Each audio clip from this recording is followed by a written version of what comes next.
Kembali lagi bersama channel belajar kimia, Kimipedia. Kimipedia adalah channel yang akan membantu kalian memahami dengan mudah cara belajar kimia. Simak terus ya.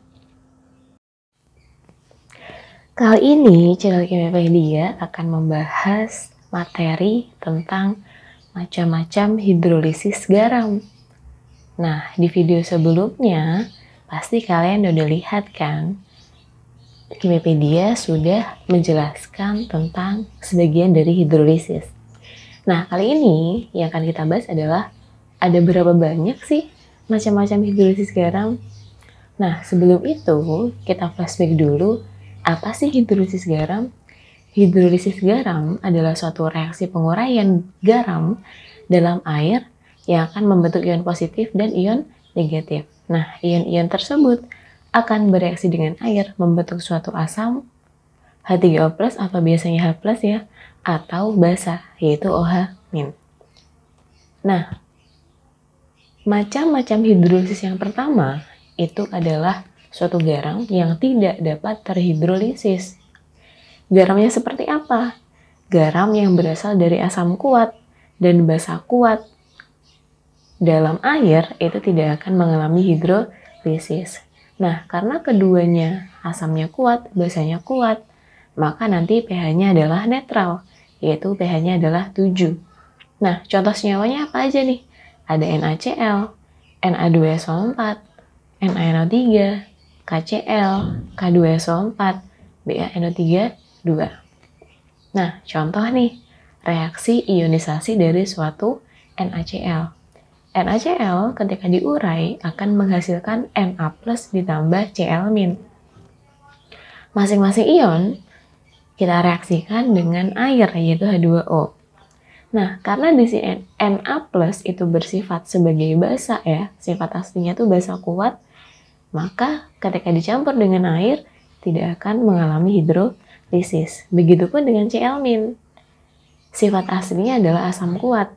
Ketika direaksikan dengan air, maka tidak akan mengalami hidrolisis. Nah, sudah mengerti ya? Yang tidak dapat terhidrolisis itu adalah garam kuat. Asam campuran dari asam kuat dan basa kuat.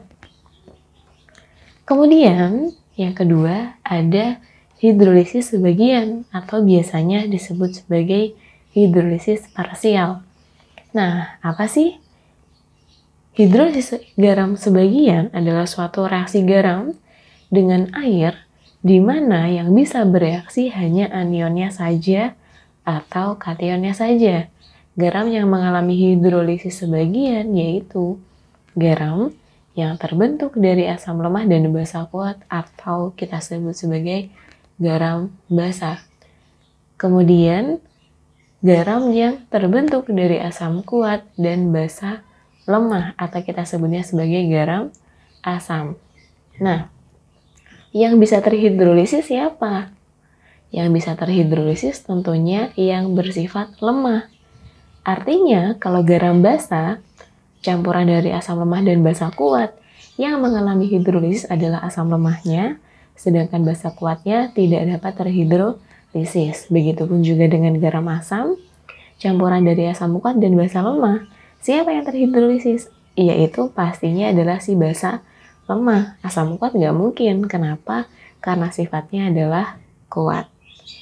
Nah, contoh nih, di sini kita bagi lagi ada hidrolisis parsial asam dan hidrolisis parsial basa.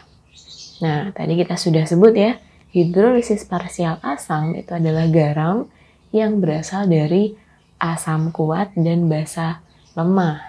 Sehingga karena yang kuat adalah yang asam, pH-nya pasti kurang dari 7. Nah, contoh yang bersifat sebagai hidrolisis parsial asam ini siapa aja? Yang pertama ada amonium sulfat, kemudian perak nitrat, kemudian amonium klorida, kemudian yang terakhir adalah tembaga 2 sulfat. Nah, contoh nih, reaksi ionisasi dari suatu amonium sulfat, di mana NH4 2SO4 itu ketika diurai akan menjadi NH4+ ditambah SO4 2-.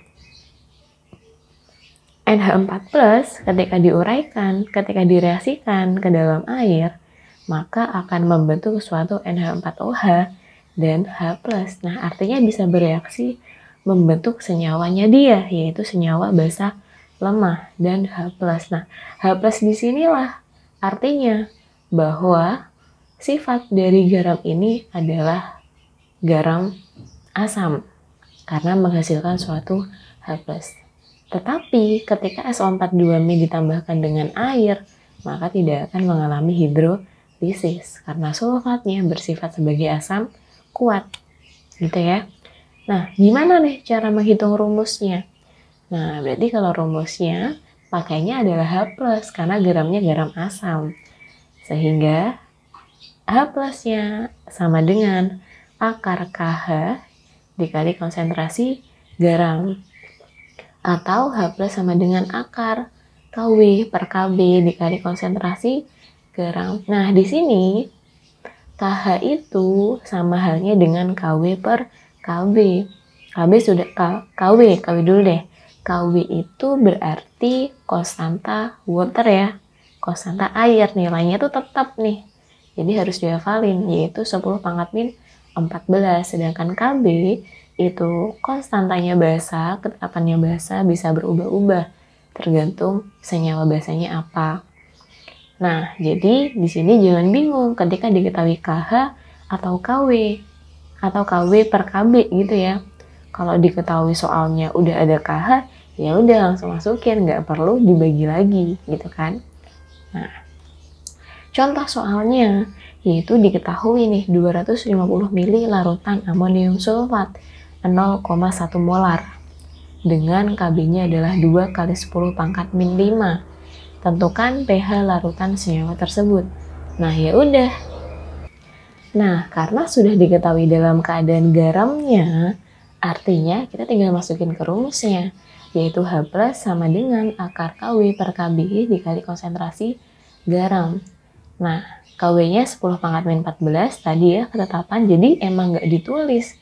Jadi emang kalian tuh sudah harus hafal.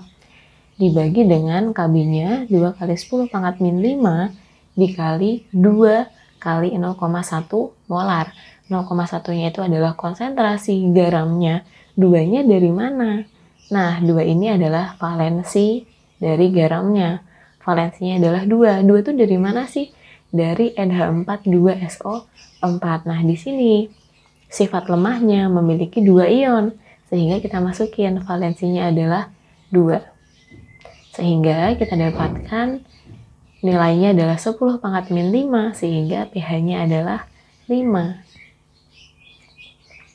Kemudian hidrolisis parsial basa. Nah, tadi kita sudah sebut juga bahwasanya hidrolisis parsial basa itu adalah suatu garamnya itu berasal dari asam lemah dan basa kuat. Sehingga karena yang kuat adalah yang basanya, maka pasti pH-nya lebih dari 7. Nah, berarti di sini yang akan mengalami hidrolisis adalah yang asam lemahnya, sedangkan basa kuatnya tidak dapat terhidrolisis. Nah, contoh garamnya seperti apa sih? Ada kalium asetat, kemudian ada natrium asetat, kemudian ada kalium sianida, kemudian ada kalsium sulfida. Nah, contoh di sini adalah reaksi ionisasi dari natrium asetat CH3CONA. Itu ketika diurai dia akan menghasilkan CH3COO- ditambah Na+.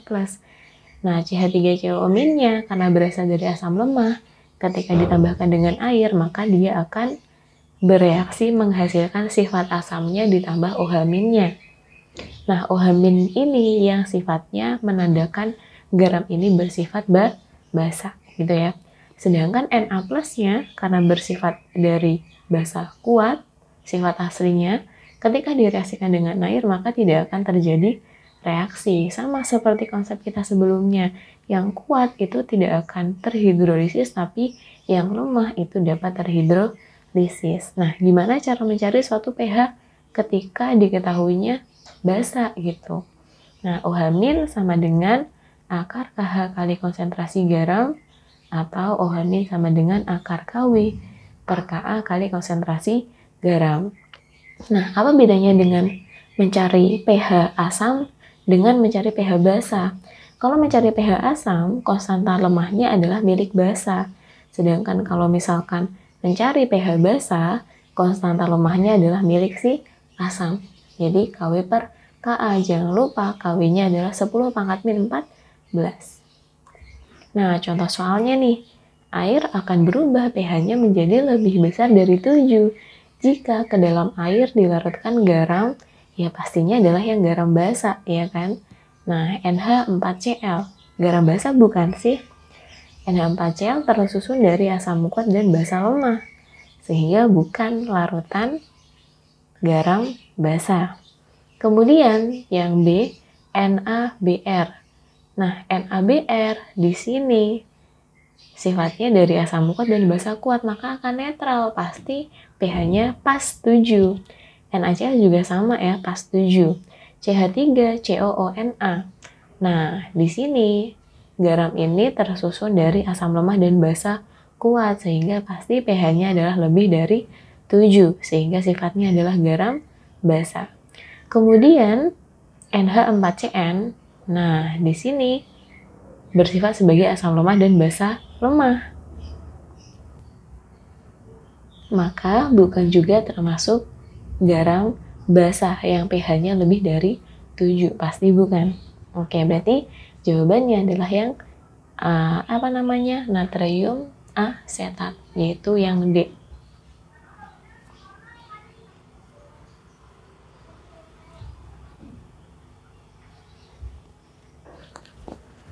Kemudian yang terakhir itu macam yang ketiga tentang hidrolisis adalah hidrolisis total. Nah, maksudnya apa nih? Yaitu kalau hidrolisis total artinya semua ion-ionnya akan dapat terhidrolisis sempurna dan akan dapat bereaksi dengan air. Nah, sifatnya seperti apa? Yaitu garamnya adalah campuran dari asam lemah dan basa lemah. Nah, berarti nanti gimana dong cara mencari pH-nya? Nah, oke. Contoh untuk yang garam mengalami hidrolisis total itu adalah amonium sianida, amonium sulfida, kemudian amonium asetat. Semuanya berasal dari asam lemah dan basa lemah. Nah, contoh reaksi ionisasi dari NH4Cn, amonium sianida, akan terurai menjadi NH4+ ditambah Cn-, di mana NH4+-nya ketika bereaksi dengan air, dia akan membentuk senyawa basa dan H+, maka nanti sifatnya asam. Sedangkan Cn-nya ditambah H2O akan menghasilkan HCN dan OH-. Nah, OH-nya berarti sifatnya basa. Karena ada H+, ada OH-, artinya netral dong. Nah, berarti di sini untuk menentukan konsentrasi, untuk menentukan suatu pH ya, pH dari garam tersebut nggak bisa nih kalau memakai yang namanya suatu konsentrasi, molaritas tuh nggak bisa. Jadi gimana? Nah, nilai pH dari garam ini tergantung dari nilai Ka atau Kb-nya. Nih aturannya, jika Ka atau Kb-nya sama, maka larutannya akan bersifat netral, artinya pH-nya sama dengan 7. Nah, tapi jika Ka-nya itu lebih besar dari Kb, maka nanti larutannya sifatnya asam, kurang dari 7 pH-nya. Sedangkan jika Ka-nya kurang dari Kb, maka larutannya akan bersifat basa, yaitu pH-nya pasti lebih dari 7. Gitu ya. Nah, di sini disediakan rumus untuk mencari H+. Berarti kalau H+, nilai Ka-nya lebih besar dari si Kb-nya. Nah, rumusnya apa? Rumusnya adalah akar Kw dikali Ka dibagi Kb. Atau KH-nya sama dengan akar Kw per Ka kali Kb.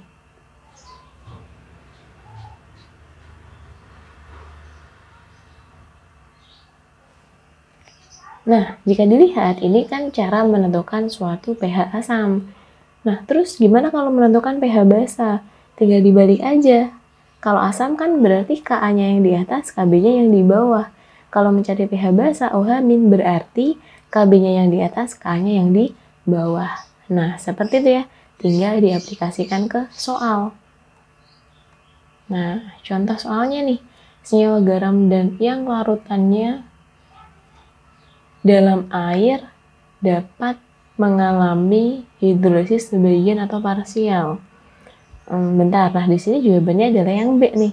Kita ganti ya. Di sini pertanyaannya adalah senyawa garam yang larutannya dalam air dapat mengalami hidrolisis total.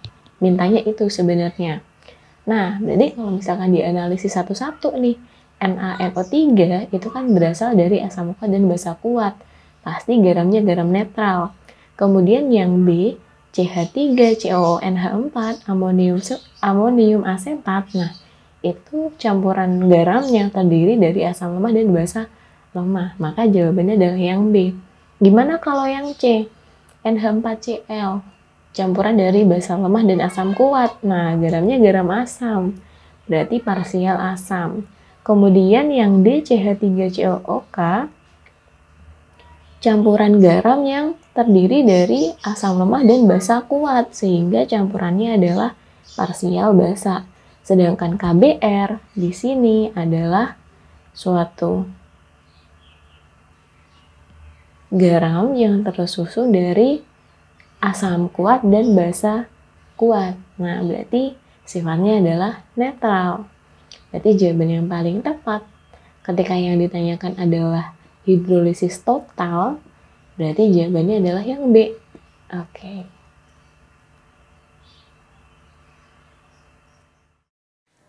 Nah, gimana nih setelah menonton videonya? Semoga semakin paham ya. Jangan lupa untuk mendukung channel Kimepedia agar terus berkembang dengan cara like, komen, dan subscribe. Jika bermanfaat, jangan lupa share ke teman-teman kalian ya. Sampai jumpa di video selanjutnya.